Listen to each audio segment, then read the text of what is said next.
नमस्कार, आप देख रहे हैं कमल राष्ट्रीय और मैं हूं आपके साथ में शोभित पाठक। तो रुक करते हैं महत्वपूर्ण सुर्खियों पर।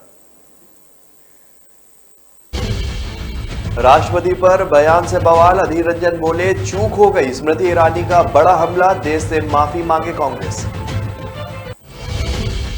श्रीलंका के बाद प्रदर्शनकारियों ने इराकी संसद भवन पर किया कब्जा, प्रधानमंत्री मुस्तफा ने की शांति की अपील।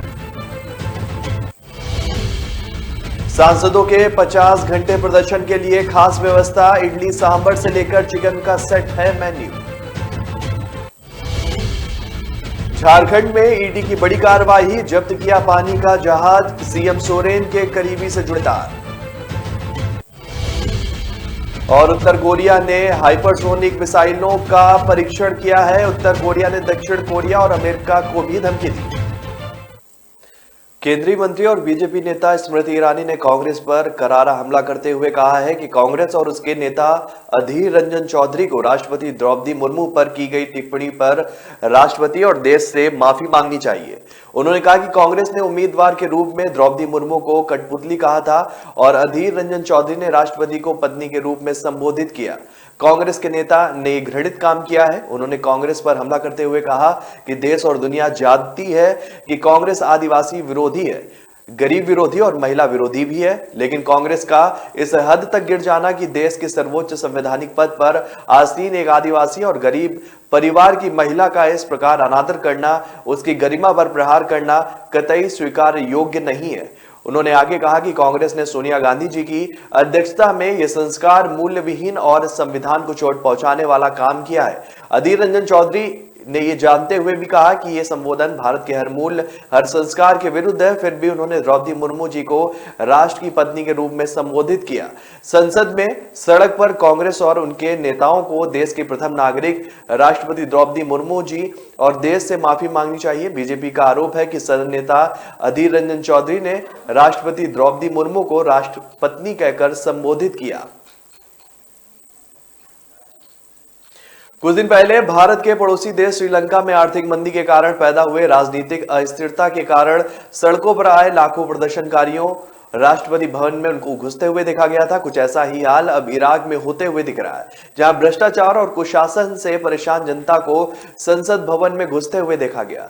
स्थानीय समाचार एजेंसी के मुताबिक जो है प्रदर्शनकारियों ने इराक की राजधानी बगदाद में संसद भवन में तोड़फोड़ की है। खबरों के मुताबिक लाखों की तादाद में बगदादी नागरिक भ्रष्टाचार और कुशासन का विरोध करते हुए संसद भवन में घुस गए, जहां उन्होंने काफी जोड़ तोड़ भी की। हालांकि अब प्रदर्शनकारी इराकी संसद में घुसने के बाद वहां से वापस होते हुए दिख रहे हैं। स्थानीय समाचार के अनुसार बगदाद की संसद में तोड़फोड़ करने वाले इराकी प्रदर्शनकारी एक प्रभावशाली मौलवी मुक्तदा अल सदर के समर्थक बताए जा रहे हैं। खबरों के अनुसार प्रदर्शनकारियों ने विरोध के दौरान अपने हाथों में शिया नेता की तस्वीर भी ले रखी थी।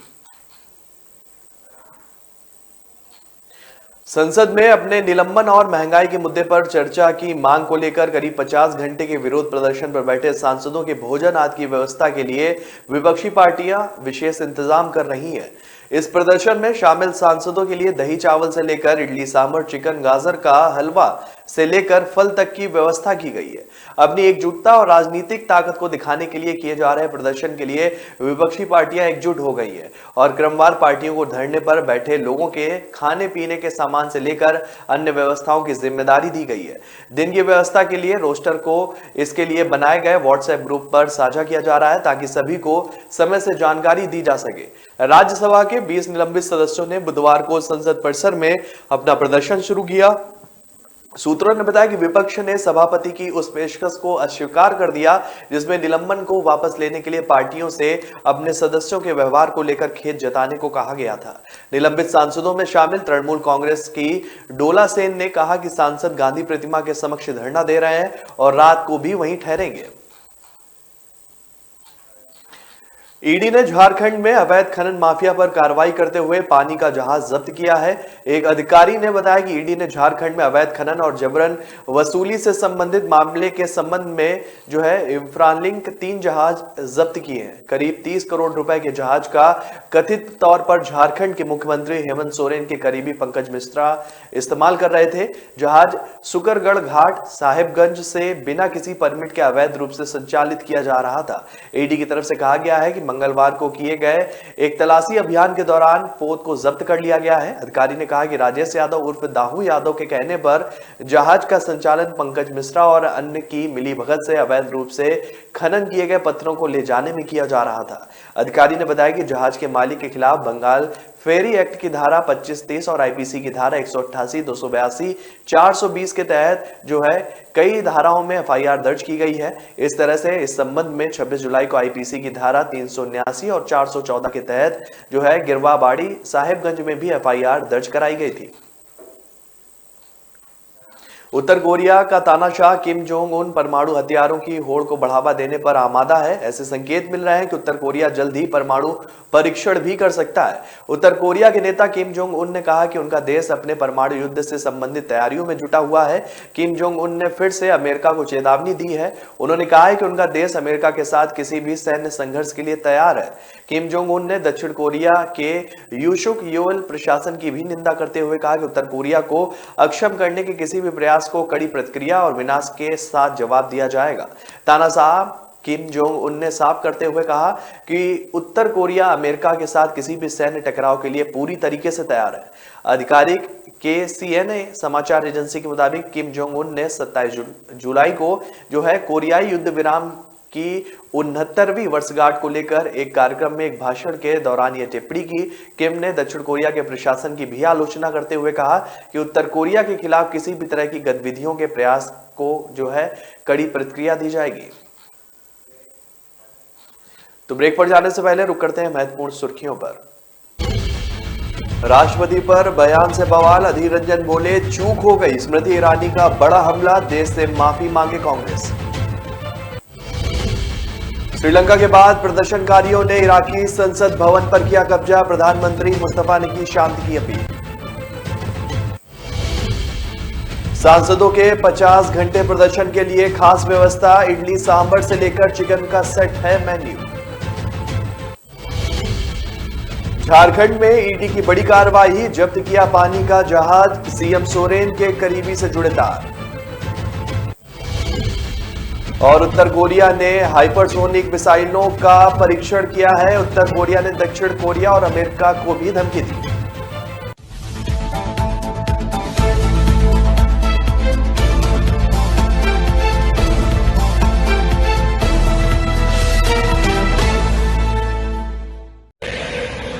जिस देश में बहे पावन गंगा, चलो लहराए हर गंगा।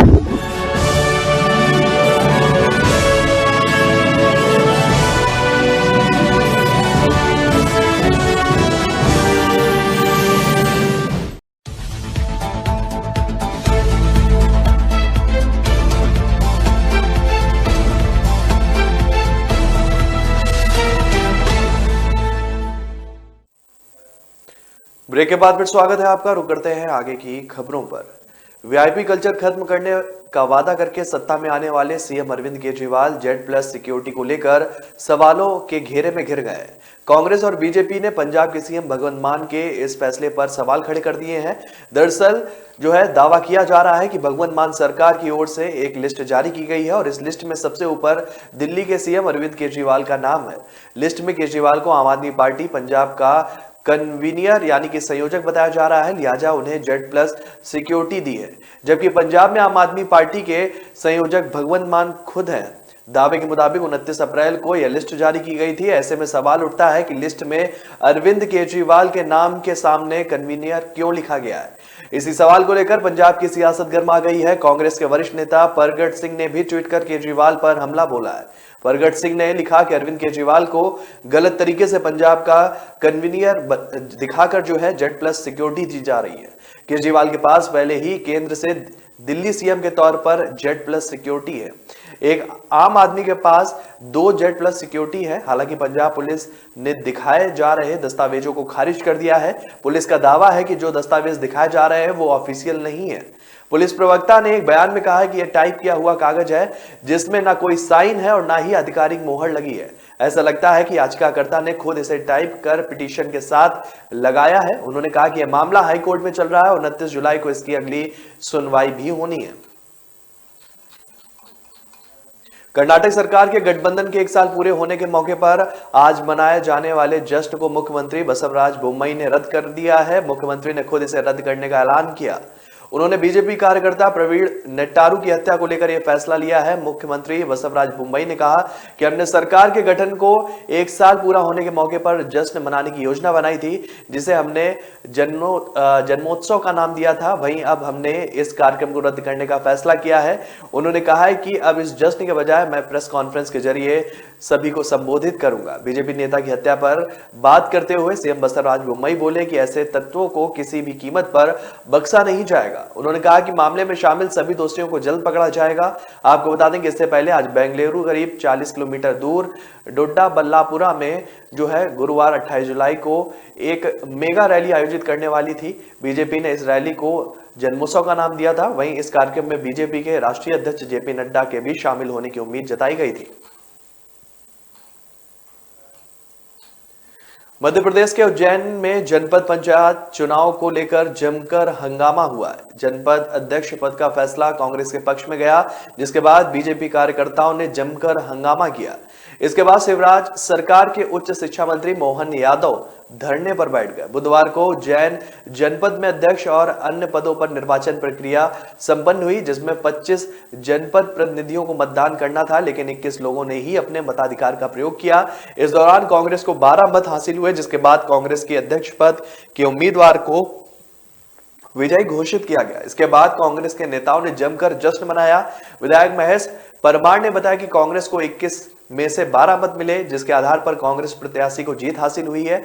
जैसे ही इस बात की जानकारी बीजेपी के नेताओं को लगी, उन्होंने जमकर हंगामा किया। शिवराज सरकार के उच्च शिक्षा मंत्री मोहन यादव ने निर्वाचन प्रक्रिया पर ही सवाल खड़े कर दिए।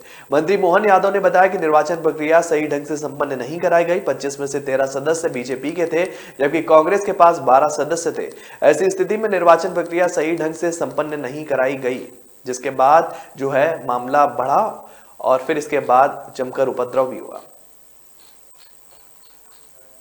छत्तीसगढ़ सरकार ने गौमूत्र की खरीद और इससे कीटनाशक बनाने की तैयारी पूरी कर ली है और बृहस्पतिवार से सरकार जो है गौठानों में गौमूत्र की खरीदारी करेगी। जनसंपर्क विभाग के अधिकारी ने यह जानकारी दी है। अधिकारी ने बताया कि छत्तीसगढ़ सरकार राज्य में 28 जुलाई से हरेली पर्व से गौमूत्र खरीदने की शुरुआत करने जा रही है। अधिकारी ने यह भी बताया कि मुख्यमंत्री भूपेश बघेल दुर्ग जिले के पाटन विकास खंड के करसा गांव के गौठान में गौमूत्र की खरीदारी की शुरुआत करेंगे। उन्होंने बताया कि रायपुर जिले में जो है इसकी खरीद की शुरुआत की जाएगी और इसके बाद आगे की रूपरेखा भी तय की जाएगी। देश में कोरोना वायरस का आंकड़ा थमने का नाम नहीं ले रहा है। रोजाना तौर पर आंकड़ा 15-16 हजार के पार दर्ज हो रहा है। पिछले 24 घंटे में कोरोना के 20,557 नए मामले दर्ज किए गए। वहीं इस दौरान 44 लोगों की कोरोना के चलते मौत भी हो गई। स्वास्थ्य मंत्रालय के जारी आंकड़ों के बाद अब देश में एक्टिव मामलों की संख्या बढ़कर 1,46,323 हो गई है। वहीं देश में कोरोना के कुल आंकड़ों पर नजर डाली जाए तो अब यह संख्या बढ़कर 4,39,59,321 हो गई है। इस महामारी की चपेट में आकर मरने वालों का कुल आंकड़ा 5,26,211 हो गया है। बीते दिन के आंकड़ों से तुलना की जाए तो आज का आंकड़ा कल की संख्या से ज्यादा है। बीते दिन देश में 18,313 मामले दर्ज किए गए थे। इस अवधि के दौरान 57 लोगों की जान चली गई थी। वहीं मरीजों की ठीक होने की स्थिति पर नजर डाली जाए तो अब तक इस बीमारी से 4,32,86,787 मरीज ठीक हो चुके हैं। तो ब्रेक पर जाने से पहले रुक करते हैं महत्वपूर्ण सुर्खियों पर। राष्ट्रपति पर बयान से बवाल, अधीर रंजन बोले चूक हो गई। स्मृति ईरानी का बड़ा हमला, देश से माफी मांगे कांग्रेस। श्रीलंका के बाद प्रदर्शनकारियों ने इराकी संसद भवन पर किया कब्जा, प्रधानमंत्री मुस्तफा ने की शांति की अपील। सांसदों के 50 घंटे प्रदर्शन के लिए खास व्यवस्था, इडली सांभर से लेकर चिकन का सेट है मेन्यू। झारखंड में ईडी की बड़ी कार्रवाई, जब्त किया पानी का जहाज, सीएम सोरेन के करीबी से जुड़े तार। और उत्तर कोरिया ने हाइपरसोनिक मिसाइलों का परीक्षण किया है। उत्तर कोरिया ने दक्षिण कोरिया और अमेरिका को भी धमकी दी।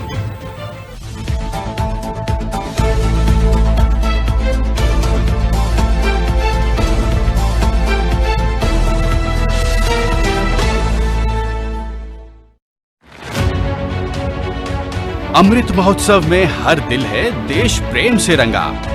आओ हम सब मिलकर फहराएं हर घर तिरंगा। देश की आन बान शान है तिरंगा। हर भारतवासी की पहचान है तिरंगा। थाम कर हाथों में हाथ नए भारत के निर्माण की अलख जगाएं। देकर एक दूजे का साथ हर शहर हर गांव हर घर तिरंगा फहराएं। तिरंगा यूं ही सदा शान से लहराता रहे। दिल यूं ही आजादी के गीत गाता रहे। हम सबका जोशे जुनून है तिरंगा। हर देशवासी की पहचान है तिरंगा। आओ अपने तिरंगे को घर लेकर आएं। इस बार हर घर तिरंगा फहराएं।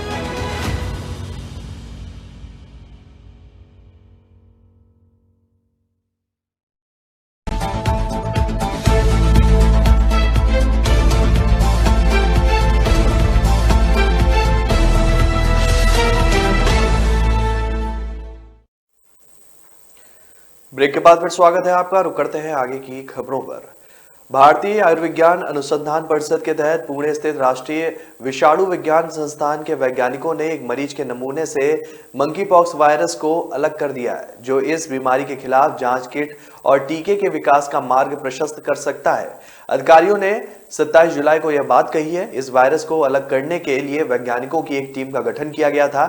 इस वायरस को अलग करने का फायदा ये होगा कि अब वैज्ञानिक इससे संबंधित टेस्ट किट तैयार कर पाएंगे। भारत द्वारा वायरस को अलग किए जाने के साथ ही आईसीएमआर ने टीका विकास और जांच किट बनाने में संयुक्त सहयोग के लिए अनुभवी टीका निर्माता, फार्मा कंपनियों, अनुसंधान और विकास संस्थानों और इन विट्रो डायग्नोस्टिक किट निर्माताओं से रुचि पत्र भी आमंत्रित किया है। एनआईवी की वरिष्ठ वैज्ञानिक डॉक्टर प्रज्ञा यादव का कहना है कि वायरस को अलग करना कई अन्य दिशाओं में अनुसंधान और विकास करने की भारत की क्षमता को बढ़ाता है। यह खबर भारत में मंकी पॉक्स के 4 मामले सामने आने के बीच आई है। डॉक्टर यादव ने कहा कि राष्ट्रीय विषाणु विज्ञान संस्थान ने एक मरीज के जांच नमूने से मंकी पॉक्स वायरस को सफलतापूर्वक अलग कर दिया था, जो भविष्य में दैनिक किट और टीके के विकास में मदद कर सकता है।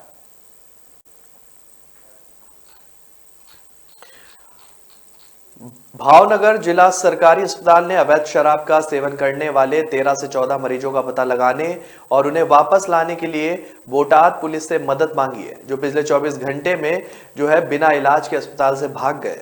भावनगर जिला सरकारी अस्पताल के अधीक्षक डॉक्टर जयेश ब्रह्मभट्ट ने स्थानीय मीडिया को बताया, दोपहर से बुधवार सुबह तक 13 से 14 मरीज अस्पताल से भाग चुके हैं। अस्पताल प्रशासन ने पुलिस के साथ मरीजों की सूची भी साझा की है और उन्हें वापस लाने का अनुरोध किया है, ताकि उनका पूरा इलाज किया जा सके।